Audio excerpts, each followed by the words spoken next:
औज़ुबिल्लाहिमिनश्शैतानिर्रजीम बिस्मिल्लाहिर्रहमानिर्रहीम। अस्सलामु अलैकुम वरहमतुल्लाहि वबरकातुहू।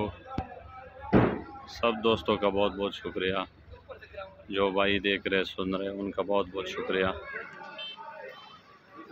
आज है 29 मार्च 2023। कराची मार्केट का सूरत हाल आप लोगों के साथ शेयर करूँगा।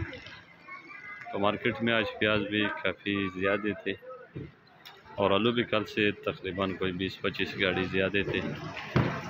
आज मार्केट में तकरीबन कोई 95-96 गाड़ी आलू थी और 129 गाड़ी प्याज थी। प्याज काफ़ी ज़्यादा थे और कल से रेट भी कम थे।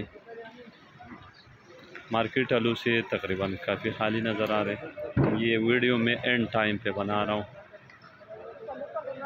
आलू का रेट बहरहाल आज भी थोड़ा ठीक था और प्याज का रेट काफ़ी डाउन था।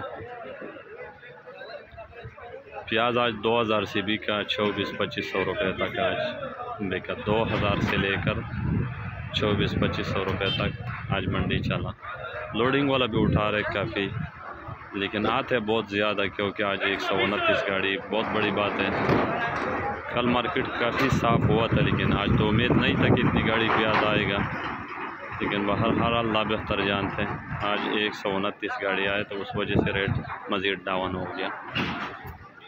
आलू आज कोई 95-96 गाड़ी थी, कल से तकरीबन कोई 20-25 गाड़ी ज़्यादा थे, लेकिन एक्सपोर्ट वाले ने सुबह सुबह वक्त भी काफ़ी माल उठाया। मार्केट के ऊपर कोई असर नहीं पड़ा।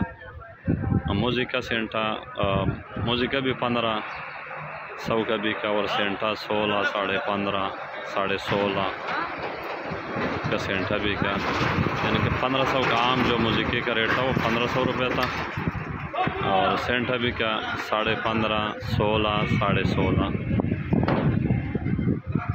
लाल आलू 1700-1800 रुपये का एक्सप्रेस बिका। एलार मार्केट में नहीं आ रहे क्योंकि अभी रमज़ान है और रमज़ान में ऐसी भी जो चिप्स की कारखाने हैं वो ज़्यादातर बंद होते हैं। बीज मार्केट में बिका जा 1000, 1050 और 1100। बीज के भी रेट काफ़ी बेहतर है। तो ये थे मार्केट की सूरत हाल, आप लोगों के साथ शेयर कर दिया। अल्लाह ताला सब भाई को इज़्ज़त दे और सबको खुश रखे और जो मुश्किल हाल में अल्लाह ताला उनकी मुश्किल आसान फरमाए। तो सब दोस्तों का बहुत बहुत शुक्रिया। अल्लाह हाफ़िज़।